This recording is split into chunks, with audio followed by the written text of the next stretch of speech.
So my name is Shannon Shue. I'm a real estate agent here in Los Angeles. I'm with Keller Williams. I also teach people how to get started investing in real estate and then how to pivot that portfolio to sort of build something a little bit bigger. Most people that get started investing in real estate start small.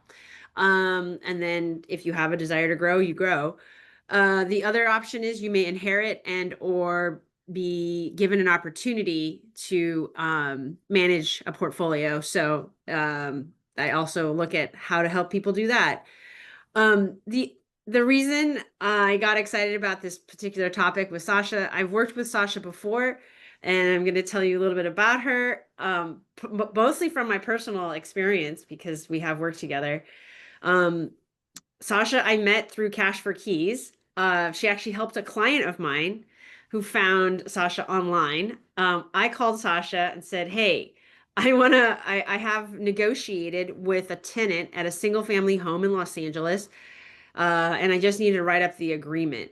Would you be able to help me with that?" Because when I did Cash for Keys in 2019, I had an attorney write up the agreement. And I liked Sasha a lot. She's really no bones about stuff. She's very deadpan with her humor, which I think is hilarious. And I think she really knows about this. Like it is a very specialized topic, and it's very specialized to Los Angeles or Los Angeles County in particular. I know some folks are joining us from other places in the state. But I think this will be very applicable in other areas, just applicable in different ways.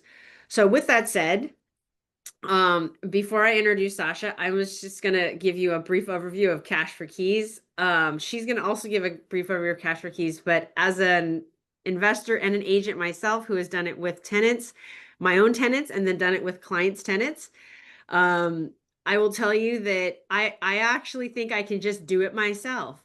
But actually, there are a lot of hurdles you will hit, and that is why I need somebody like Sasha. So I kind of think of Sasha as like the big guns. So you come in with the big guns when you couldn't do it yourself. And quite frankly, negotiating a contract as a real estate agent is much different than negotiating with a tenant who, quite frankly, does not have to cooperate. And so with that said, I'm going to hand the baton over to Sasha and let you go run with where I left that. Thank you, Yes, Sasha. thank you. Thank you very much. Thank you for having me. Yeah, I'm the attorney in Los Angeles that does cash for keys. It's 99% of my practice's focus. It's what I do on the in and out every day of my life. There is validity to what Shannon's saying. There's a difference between negotiating between real estate agents. There's a difference between me negotiating with an attorney and negotiating with a tenant. When you're negotiating with a tenant, it's not always a negotiation on logic. It's not even a negotiation really on principle. It's a negotiation of having to understand their worldview when they don't even understand their own view. So a lot of what I have to do when I negotiate these things is try to get to the tenant's level and have an understanding of what's important to the tenant, and then also have to explain to the tenant in so many words that it's not you, it's my client. Like, you're not the bad tenant here, which sometimes they might be, but it's not necessarily that you have a beef with your tenant. It's like, look, we need the house empty because we got to sell it, or we want to be able to remodel your unit and get market rent, and we have to buy you out to do that. So a lot of what I have to do is sort of level with tenants, and it's, again, very different than when you're talking to like a working professional. With that being said, I'm going to go ahead and share my screen and show you guys my little presentation. I'm on my iPad, so it's probably going to look a little different. Let me see. Hold on. Let me see if I can share a window. Okay, I'll just share my screen. Shannon might be at the bottom of it this whole time. We'll see. Okay. All right. So here's my little presentation. So yes, we're going to talk today about specifically flipping multifamily with cash for keys. Just a little disclaimer, all of this is just intended for informational purposes. It's just general educational reasons. None of it is going to be very specific to your case or your client's case. It's not a substitution for a private consultation to go over your specific matter. And by being part of this presentation, seeing these materials, it does not create an attorney-client relationship. So what we're going to go over today, I'm going to talk about what cash for keys is. I'm going to talk about the difference between buyouts and relocation. I'm going to talk about when relocation is required and then some main negotiating points. And at the end, we'll talk about the requirements for the different jurisdictions. So what is cash for keys? Cash for keys very simply is a voluntary lease termination agreement. It's when the landlord tenant come together and they agree mutually on what a move out is going to look like, how much money the tenant will get, when they're supposed to move out, and whatever specific terms that they need to work out. The benefits of it is that in theory, or in principle, actually, it's supposed to be voluntary, meaning both sides are agreeing to it. It works out for both sides. It creates vacancy decontrol for you, the landlord. So you're able to rent the unit. You're able to, do your whatever remodeling you need to do and rent it and get market rent, or be able to sell the property with that vacancy. It helps to have the vacant unit because it creates equity, either by you being able to get market rent for it or you being able to get a higher sales price because it's vacant. It avoids the cost and uncertainty of an eviction. And a lot of the times landlords don't have grounds to evict. And then it includes, how I drafted, a release of claims so that the tenant is getting this money and moving on. It also provides tenants a lump sum of money that they otherwise wouldn't be getting. So the difference between buyout and relocation. So the term is used interchangeably, but they're two different terms, actually. A buyout agreement is voluntary, where relocation is mandatory. So when you have cities that have certain eviction restrictions, or they have, what's called a relocation chart or a relocation formula, which says, okay, you want to own or occupy your unit, you got to pay the tenant X amount. You want to take the unit off the rental market, you got to pay X amount. You want to substantially remodel it, got to pay X amount. That's relocation. The city is saying, okay, you want to get these people out and they haven't done anything wrong, but you otherwise can get them out. You have to pay this amount of money. Oftentimes, jurisdictions require you to offer at least that amount of money when you're doing a buyout.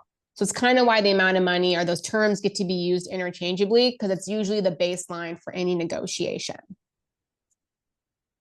Relocation is required when you have a no fault just cause issue. So the tenant hasn't caused any problems, but you have a reason to get them out.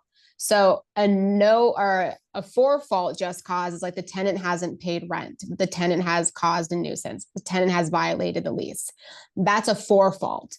No fault is, well, the tenant is paying rent and they're abiding by the contract, but I want to move my family member in, or I want to remodel the unit, or the government is saying I have to vacate the unit.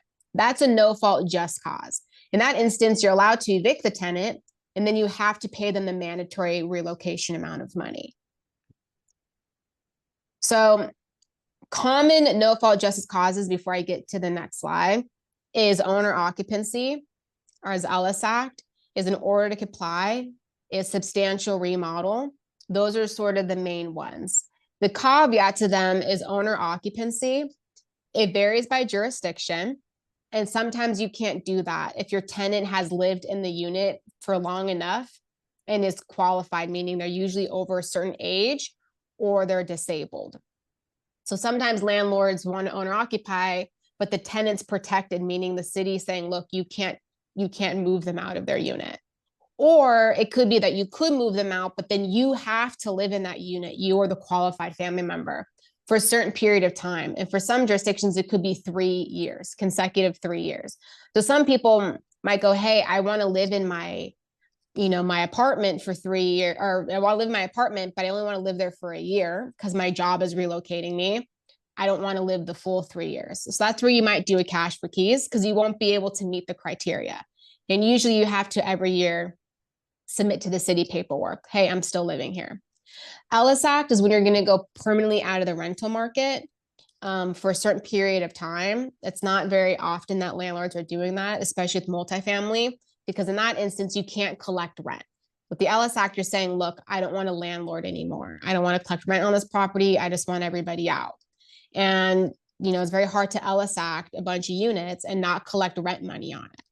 You can also Ellis Act if you want to redevelop the property, but that tends to come with higher relocation figures, depending on the jurisdiction. In LA City, it's between $80,000 and $112,000. So if you're going to be redeveloping in an RSO unit, the relocation amounts do get to be higher. So before going through that, landlords like to try to see if the tenant will agree to cash for keys. There's also, if a government order comes out that says you have to vacate the unit, that's incredibly rare. It's very rare that the government says, okay, you have to move these people out of their unit permanently. And then there's substantial remodel. Most jurisdictions have got rid of that. They won't allow you to evict a tenant in order to remodel your unit.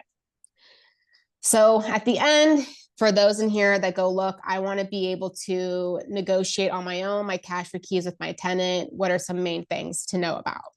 One, you want to make sure that you give tenants the buyout disclosure. You want to be upfront with them about it. You don't want to hide their rights from them.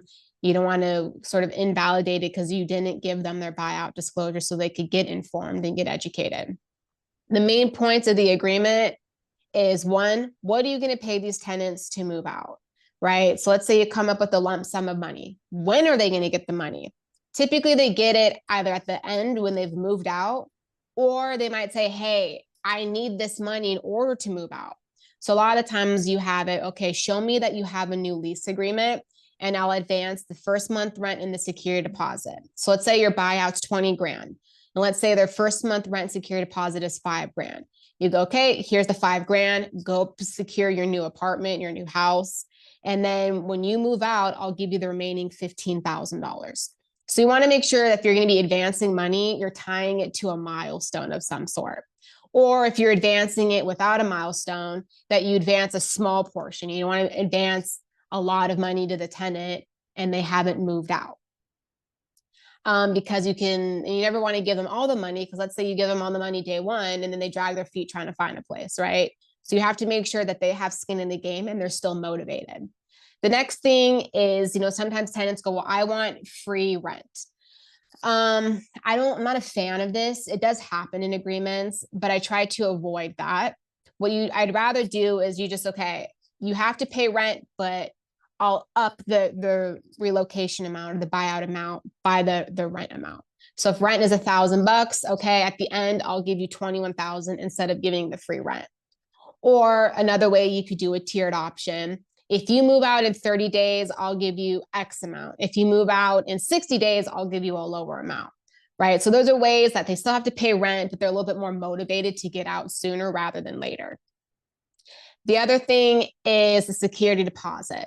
You want to address that in there. You want to address the amount that it is. So I usually put that in the contract. And then what's going to happen with it? Are you, the owner, going to keep it? Are you just going to give the tenant the security deposit back without deduction? Or are you going to reserve the security deposit and deduct it by code, which is the typical 21 days from move out? That's the most common option in a buyout is, okay, well, your security deposit at the end of the day, I will itemize that as I'm required to. And after 21 days, I'll give it back to you. Sometimes tenants want it. And if the unit's in pretty good condition, that might be something that you kind of give away. Like, okay, I'll give you the security deposit, especially if it's a unit where you plan to substantially remodel it or gut remodel it, whatever sort of damage that they've done or wear and tear, it's going to probably be absorbed and corrected through the remodel anyways. So sometimes that's a throwaway that my clients will give. Like, okay, sure, I'll give you the security deposit. And then the move out date, right? You want it in there when the date's going to be. I don't like doing moving or rolling move out dates in the sense, well, okay, I'll move out 90 days from I sign the agreement. No, I like to have a firm move out date in the agreement, even if that means you round it up a week or two. I'd rather the agreement say November 30th, 2025 than 90 days from the date that someone signed this. It's just a little messy. Tenants like to insist on that, or not like to, they don't always, but sometimes they go, okay, I want 60 days from when I sign. And it's like, look, I'll just round it. I'll give you 2 extra weeks, but I'd rather have a clear move out date than you be in court trying to figure out what was the move out date. It's not very often that these things go to court. Most of the time, my experience, when you have a buyout agreement, you've negotiated at arm's length with the tenants honor it, right? Because they've had a say, they've been part of it, they've been engaged with it, the good faith discussions have happened. So they're like motivated to do it. Okay, cool. This is the money I'm going to get. I know I'm going to get it. Let me move out. So a lot of the times I don't have issues with, the tenant not moving out. It could be that the tenant might need time, or, the place won't be ready for another 2 weeks. We handle those things as we go. We usually do addendums to them. But by and large, the real upside to this is that when tenants do buyouts, they tend to honor them, especially when the buyouts aren't based on the tenant creating some sort of nuisance and you're trying to force them to do something that they really don't want to do. When you strong arm tenants into something that they don't like, they tend to not honor the contract or later try to challenge it. So it's really important the tenants are actively involved in these negotiations. And then the last thing here is the relocation requirements when you're doing cash for keys. So there's different jurisdictions that have rules. Buyouts apply to pretty much all residential units. LA City, it only applies to their RSO units. Almost every jurisdiction has a buyout disclosure, as you can see here, that you have to give to the tenant. It also has to usually be translated into their language. So the most common one in Los Angeles is Spanish. So I have a lot of bilingual agreements that are English, Spanish. Tenants have time to change their mind between 30 and 45 days. Minimums, a lot of jurisdictions have minimums. Typically, I don't even offer less than minimum. Clients will do it and I warn them about it all the time. And then they do it and it blows up in their face by the fact that the tenant ignores us. So I just go, look, offer relocation, offer a little bit more, right? Because the whole point is this thing has to be appealing to the tenant. It has to be appealing that this money is worth more to them than the alternative of just staying in the unit. So sometimes you get away with relocation, but oftentimes you want to sweeten it and round it up a little bit.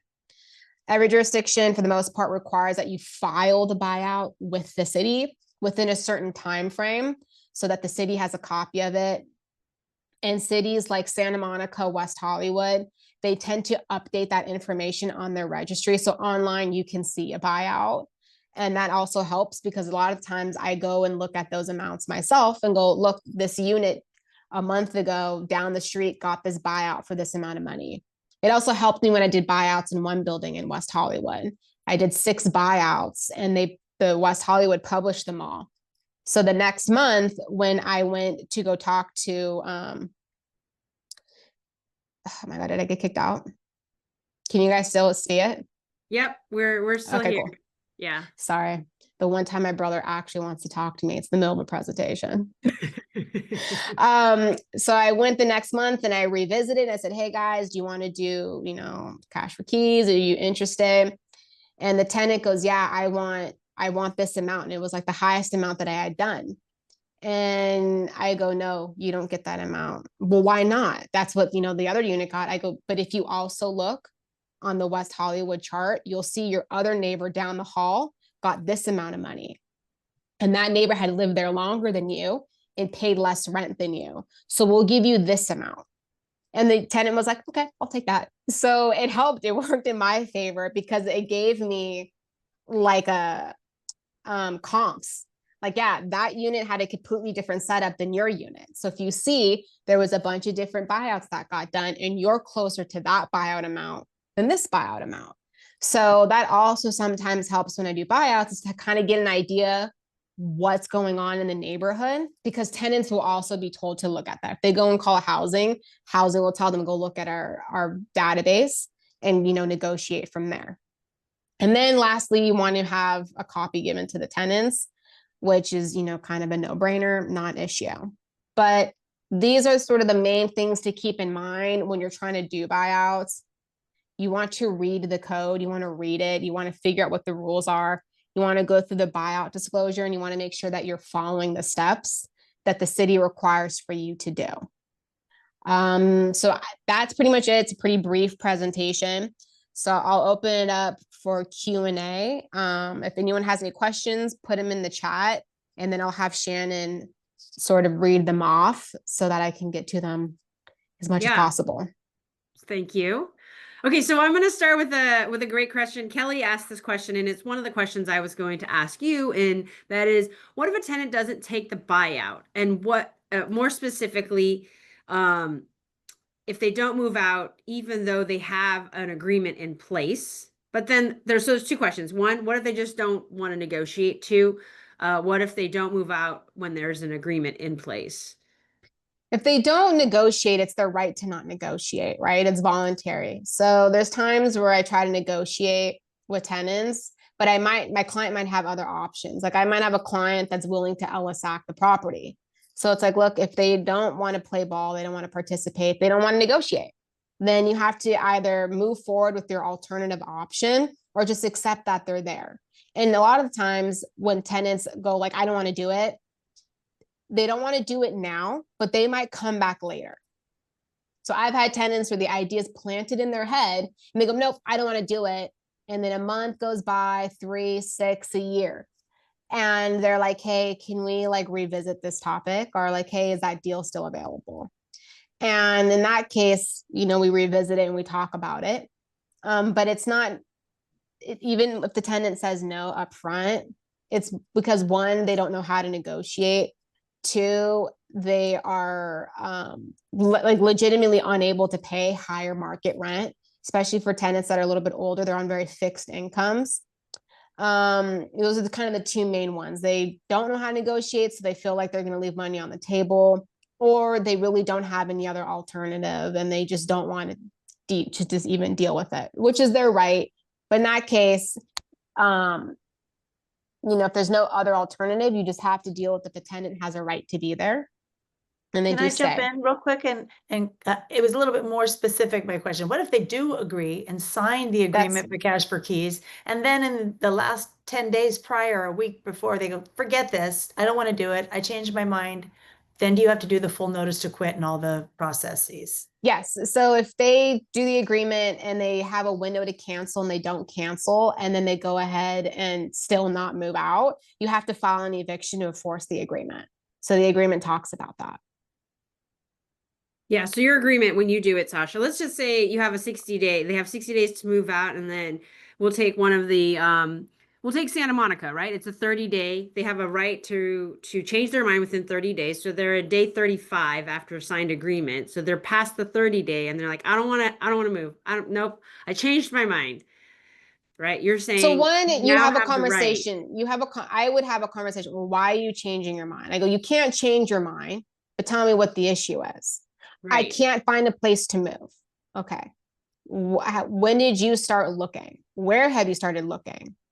Okay. So I try to, before threatening them, I try to go, okay, let's work out a resolution, because this is here.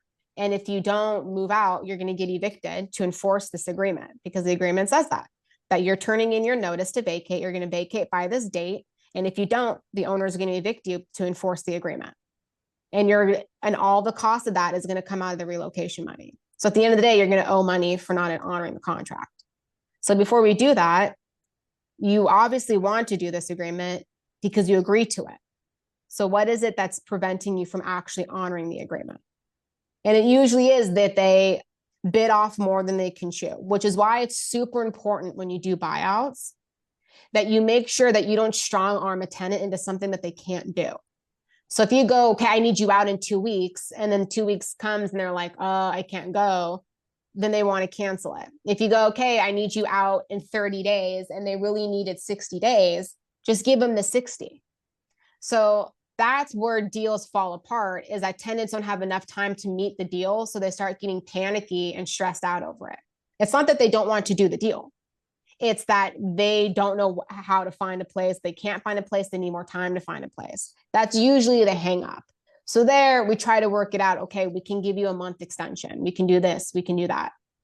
I've had that. I had it where a tenant did a deal and she needed more time, and we gave her multiple extensions, and I gave her a bunch of resources. I go, hey, here's all the departments you can call to help you find housing. I have referred her to my own management company clients. I go, hey, they have available low income units, reach out to them.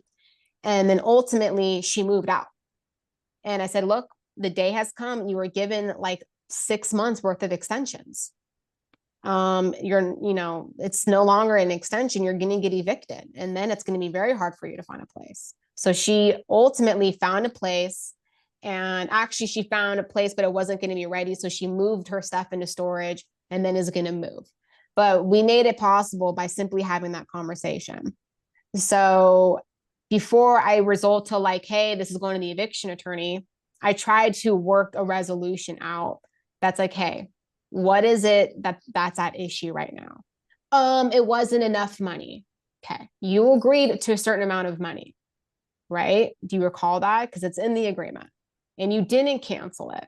So what is it that it's not really a money issue, I don't believe. What's the other issue at hand? And maybe it is a money issue. Maybe it's, I needed $5,000 more. And, I have a conversation with my client.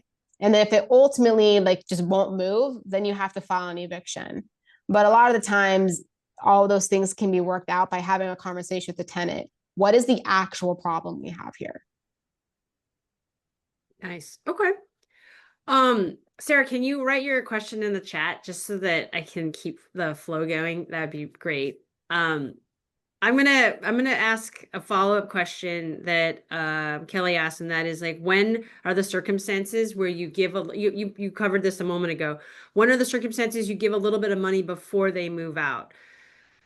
Typically, it's when they have proof of a new lease. So like, hey, up front, they're gonna want like all the money or half the money. And then it ends up being, they don't trust you, you don't trust them. So I try to tie it to a milestone. Did you find a place? Yes. Okay. What is the security deposit in the first month's rent? And you can gauge it, right? If they go, that's going to be $20,000. You're like, there's no way. Because you can only collect 1 month rent up front and you can only collect 1 month security deposit. So how is it that it's all this money? No. So it's like, okay, what is the security deposit and what is the first month's rent? If you don't want to show me a lease, fine, but what is it? And it'll probably be around 5,000.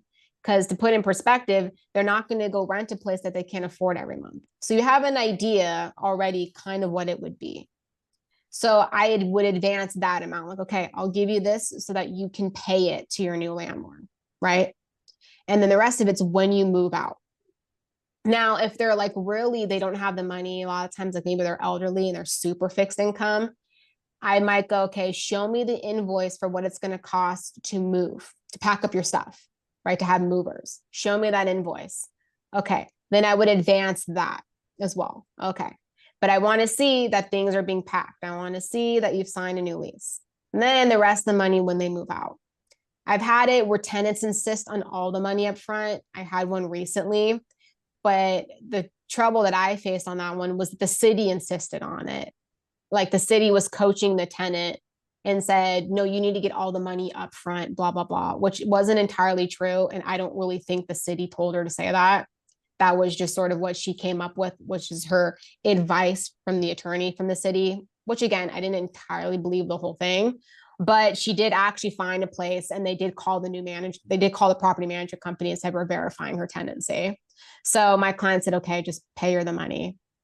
And she was making it. So there's things where, you might have to circumstantially try to verify the legitimacy of their move out, but you try to tie any sort of advance payment to a milestone and you want the most of it to be paid when they vacate. Okay. Sarah, do you want to ask something? Did you put it in the? I did. Oh, sorry.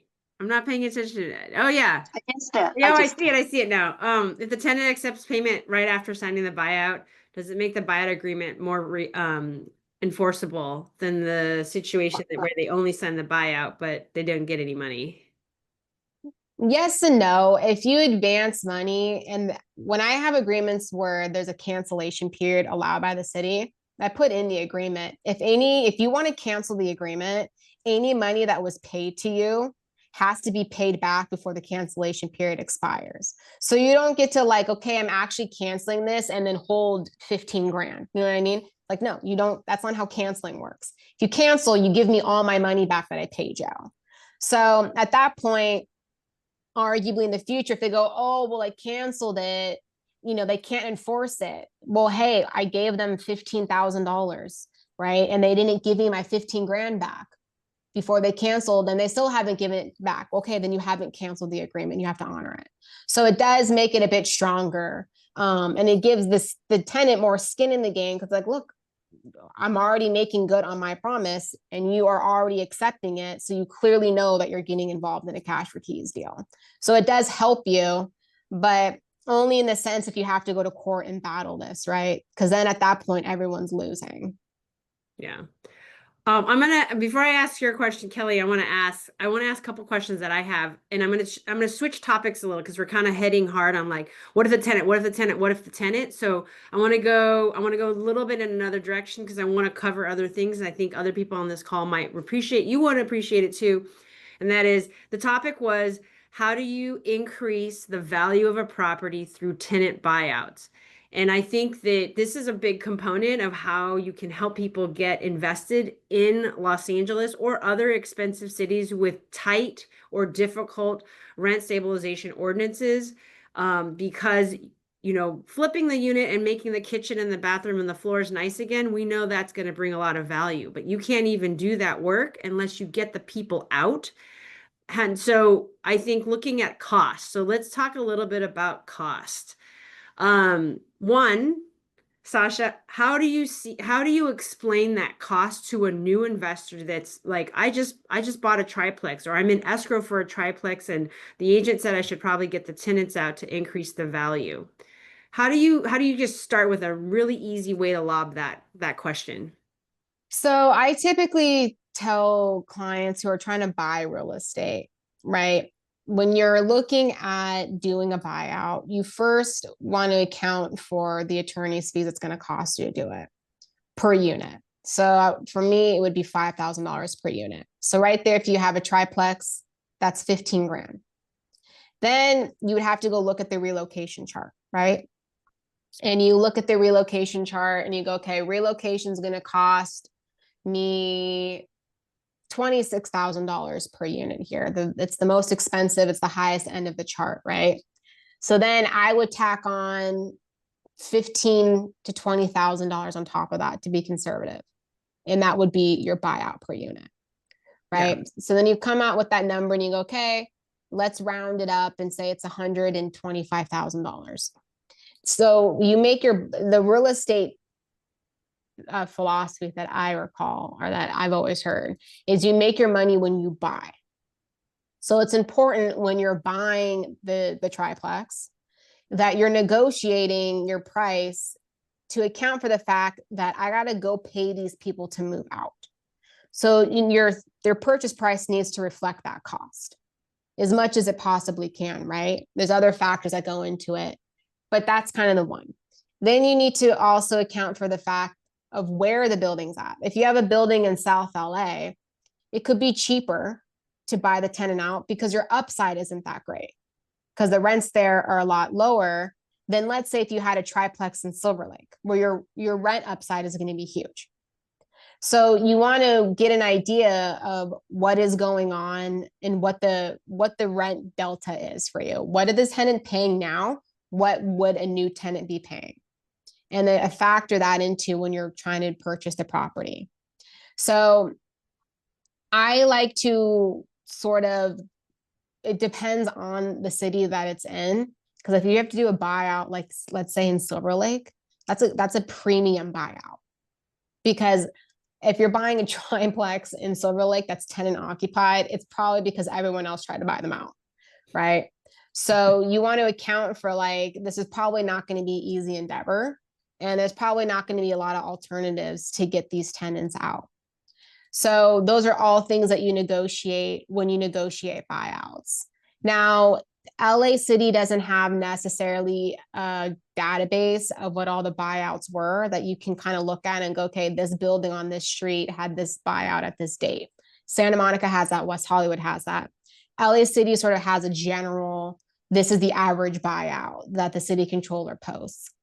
So you kind of have to aim high and over sort of speculate on what it's going to cost you, because it's not just the buyout, it's also going to be the remodel the unit, right? And you might want to get all the units vacant to remodel all three at the same time. You might need permits, etc. So a good sort of rule of thumb is you have to look at the rent differential between what the tenant's paying and what the market rent is, and then add some sort of multiplier. And the multiplier is higher depending on what part of the city that you're buying in, because obviously higher upside areas cost you more to buy tenants out. Yeah. Okay. I mean, I think that's very helpful. And so going down this cost, I'm going to give an example from my own portfolio. When I bought a fourplex by USC in West Adams, I bought two out of the three tenants out of the fourplex. One was vacant upon purchase. I was able to get two of them out. I do not speak great Spanish. I did not know at the time. Sasha has Spanish speaking as one of her great perks. Not Sasha herself, but I can't wait for that day to happen. Um, but I know that it's kind of difficult when you're going in another language. I was able to buy out two of the three occupied units. They knew each other and they were friends, so they talked. And I told them not to, but they did anyway, which that's going to happen regardless. And one of them got 12,000 plus a month and a half of rent, and the other one got 14,000 plus a month and a half of rent. But the 12,000 one said, I'm not actually, you gave her 14, I want 14. So then they just negotiated me up and up, and I ended up paying them. They were not qualified tenants. When you look the city of Los Angeles, they were below the age. They had Actually, one of them had a lease issue where they took over a lease for someone that didn't live there anymore. So that's why I didn't want to give them more money. But in the end, I'm like, the headache was too big. It's worth $2,000. Just pay it to them, make them leave, get them to leave. So in this situation, kind of thinking about it, it can feel like a nightmare because everyone wants something different. How you kind of gave some numbers, Sasha. I actually think those are 2019 numbers, and I think if I were to do the same buyout today, it would be much more expensive. How much do you think it would be if you did the same thing? And let's take Kelly's example. Everyone's over 65 and they've been in the building for 20 years, and let's say the rent delta, so they should be paying the market rent would be 3,000. Let's use some really easy numbers, but they're currently paying 1,500. So we have a rent multiplier of 2. 1,500 times 2 is 3,000. Mm-hmm. What would you expect somebody in that situation? I added some more details to your example, Kelly, just to sort of give it some more lift. What do you think, Sasha? Okay, so you cut out. For some reason, my Zoom froze. So where is the building located? City of LA. Okay, where in LA? I'll pick. Do you want to give a zip code, Kelly, or do you want me to just? No, just tell me like this is Silver Lake, this is Beverly Hills, LA, this is USC. Okay, so this is mid-city. So you're in mid-city. Mid-city. Okay, so you're in mid-city, and how many units is it? Kelly, you can give that info.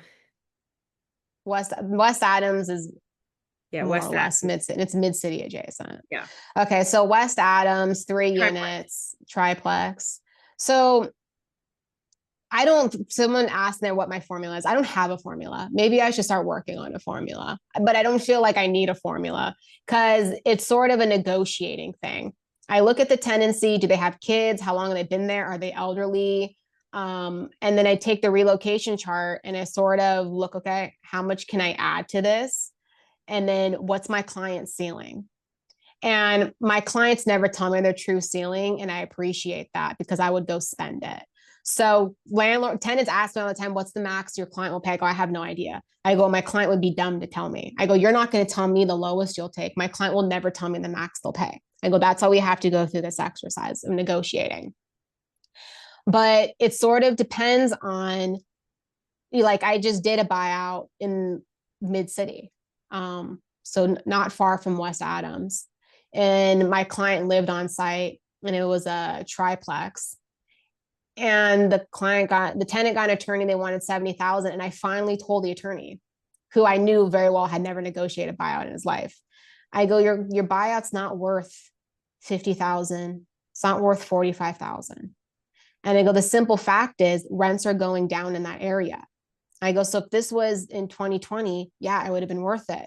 But rents are actually leveling off in that area because there's a lot of infill going on. So I'm not going to pay more than 34,000. I go, I can't get you anything with a 4 in front of it. And I can shoot for high 3s, but my client doesn't have it because my client also has to do a bunch of remodeling. So it all comes down into not a formula, but how much you can finesse this whole situation. And there's buyouts where we do offers and the tenants are like flat out insulted and are like, they hate me. And I'm like, look, I offered you relocation a little bit above it. Had I known that you wanted 200,000, maybe I would have offered a different number. But it goes by the unit and having a conversation with the owner and then presenting an offer that I think is appealing, but is also in line with what I do in those areas. And so that's what ended up happening in the buyout I did recently. And it took a while, but ironically, the tenant was already committed to moving because she was supposed to move in November and she's moving at the end of the month. So she already got in her head that she was moving. And that helped me because I could negotiate a more reasonable buyout. So there is no magical formula that I come up with. It's more like I get the facts and then I tell you a number I think makes sense given what I've done recently. And since I'm the one who does this for a living, it tends to have weight when I go talk to the tenant or I go talk to their attorney. Right. Awesome. So I'm going to go back to this question that do you do any type I don't know if you handle this, Sasha. Tell me. I usually I think when we've worked together, we've really not talked about this. Do you do any sort of pre-inspection to make sure it's not destroyed by the tenant or any sort of major damages? So I leave that to the owner or the owner's manager because when an owner comes to me about a buyout, whether they just bought it yesterday or they've had it for 15, 20 years, they already have an idea about the unit.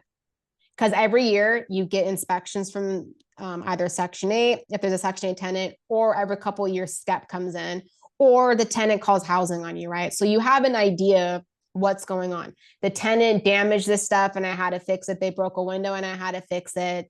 They flooded their bathroom. I had to fix it. They have brought a dog in, they scratched the floor. I have to account for that. So landlords tend to have an idea about the premises already. But in the agreement I put in there, my client can do a pre-move out inspection to assess the damage of the unit. And anything that is malicious or well beyond wear and tear, the tenant is liable for. So when I do these, it tends to be that the owner already has an idea what the unit looks like, or the management company can go and do the inspection, or they have an idea because they're like the ones dealing with the unit. And then I put it in the agreement, like if you do anything crazy, like if you go take a sledgehammer to this wall, you do something malicious, right, or really bad, we're deducting that from the relocation money and the security deposit. So I don't do the pre-move out inspection because I don't deal with the post move out, but I do put it in there that my clients are allowed to do that. Okay, awesome.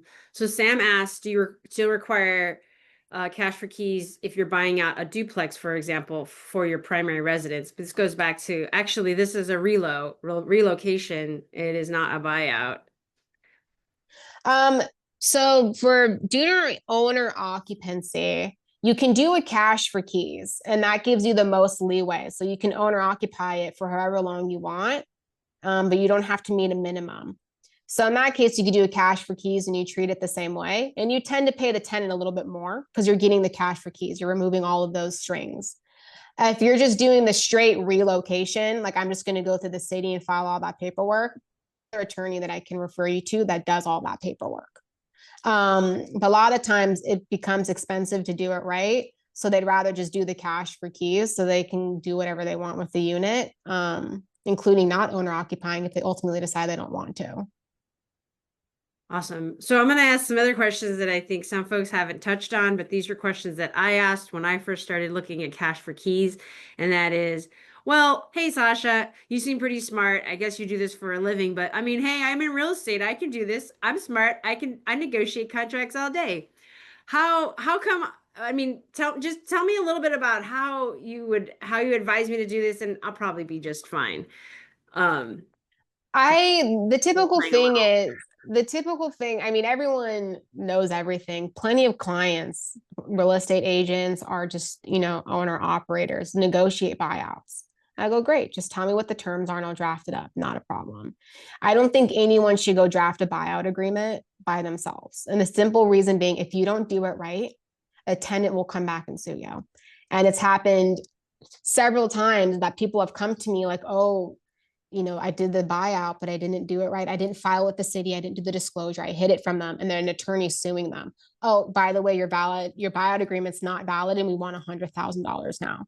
So like you paid the tenant to move out and then you didn't even do it right and then it backfired on you. So minimum, you should consult with an attorney to go over where the property is located, what relocation looks like. Do you have to meet minimums? Blah, blah, blah, blah, blah. What is going on in your specific unit with your tenants? Then you can negotiate it. And then from there, have an attorney draft up a compliant agreement. But I always have people do an initial consultation with me. So I can simply go over those things with them. So you're not like messing the whole thing up. You're not finding yourself in violation or, ultimately negotiating a deal that you can't even legally negotiate. So other than that, negotiating one-on-one, that happens all the time. I mean, if you have a tenant that you've had for 15 years and you talk to them routinely and you have a good rapport with them, it might make more sense for you to do the deal than me. Because why are you sending Sasha to me? I've known you forever. We've talked about everything. Why are you hiding from me? It could be an insult to a tenant. So in that case, you might want to have the conversation. But it definitely helps to have a consultation with the attorney first, even before approaching the tenant. So you have an idea. We could talk about strategy. We could talk about, hey, frame your sentence this way rather than this way, et cetera, et cetera. Because it could be the difference between them being really turned off by it or them being, okay, cool, you're being understanding. I'm going to ask one more question to trail onto this one, and then I'll ask Kelly's last question, and we'll kind of wrap up there because we're going to hit right close to 1 o'clock. And I like to keep it sweet and short. A follow-up question to that is, oh, hey, Sasha, so what if I kind of started the negotiating with the tenant because my client wanted to sell this duplex and I got one of them on board mostly, I think. The other one, though, I mean, we've kind of talked numbers, but we haven't gotten as far as I want. Can you just take over? It's getting a little bit of a headache. I already told my clients that I'm gonna probably have you hire you instead of me finishing this off. How do you feel about that, Sasha? What else do So you need that to know, and would you say yes? Yeah, that's all the time. So people go, I started it, but I can't get it home. Like I can't take it home. So a lot of times, whoever's been doing the negotiations, I tell them, hey, let the tenant know that you've like reached a point where you just want to make sure that you don't do it wrong, or like you want to make sure that the deal gets done, but you don't feel confident that you two can hash it out together. Like I feel like maybe we're not on the same page. Maybe there's kind of a miscommunication. So this woman's going to reach out. Her name's Sasha Struthers. This is all that she does is negotiate these agreements and make sure that they get done and they get followed through with. So you and I, we have a deal that makes sense for both of us and that you and I are not at each other's throats. So then people kind of do that. And then I come out and I go, hey, I understand that you were tentatively have a deal here. My job is to like take this all the way and get it finalized and done and papered so that we're all good and we're all on the same page. So that's not a problem that happens. Okay. All right. Awesome. All right. Kelly's question is: she has a townhome coming on market in Santa Monica, and she knows that to sell to an owner user that the buyer would have to pay a relocation for based on Santa Monica's rent control. Can the tenant ask for more than the relocation amount for the city of Santa Monica? And the tenant has been there since 2023. Sure. They can ask for whatever they want. Doesn't mean they'll get it. The reality is in Santa Monica, what you do is the relocation for Santa Monica, they have it, I think, based on number of bedrooms and length of tenancy and if they're qualified or not. Then you look at that number and you round it up and you just have a conversation with the tenant and you go, look, it helps me if you're not here. But you being here isn't the end all be all. Yeah, I might get a haircut on my deal, but what motivates me is there's an amount of money that makes sense to pay you so that I make a little bit more money. If you want all of my upside to pay you, I'll just lose that money and then they can just pay you the relocation. So you're asking for a figure that just doesn't make sense for me to pay you. I'd rather just take a haircut and then they can come in and just give you all the paperwork and evict you. They'll give you the 60-day notice, they'll give you the check, they'll give you this, and it'll be like that. So I'm motivated now, but that's not motivating to me. So let's have a conversation about numbers that make sense. So that's all that it is. And tenants understand that. Tenants understand upside. Yeah, if relocation is 25 and you want 100, no, I would rather lose 75 and I'm still up the 50, right? But if your relocation is 25 and you want 40 and I'm going to make 60,000 over that, yeah, we might have a conversation about it. And I don't go tell tenants, hey, this is my client's upside. But I go, at that point, my client will just lose money on the deal because what you want is far more money than the value that they're going to get selling it without you there. Yeah. Excellent. Excellent. Excellent. Sasha's pretty much giving you all the negotiation points. I don't know if y'all took notes right now, but she's giving you some like golden nuggets on negotiating with the tenant directly, because these are almost, I think, scripts from her own scripts. So I I have taken really, yes, they're really, really good. I agree. I want to just do Kelly wrote that the relocation is 40,750 for a 2-year 2-bedroom for more than a year. So that sounds like Santa Monica. Santa Monica's expensive. I just to kind of give some numbers, I asked Sasha this once when I first, maybe the first time I met her, but soon after I first met her, I said, "Hey, what's the highest dollar figure you've ever negotiated that actually transpired?" Meaning like that check went from landlord to tenant. And Sasha, I'm curious, where was it and how much was it? I'm just curious. To How date, much my highest buyout was 90,000 in Pasadena. Okay, a single family house, a Single multi-unit. family house, and the tenant lived in the guest house in the back. And I could have probably negotiated it lower, but my client was like fine with that number. My client was like, I'll pay that. And I go, if you're happy with it, I'll draft it up, no problem. And the tenant got paid the money. Okay. What is the smallest amount of money you've ever negotiated for a tenant buyout that maybe even surprised you?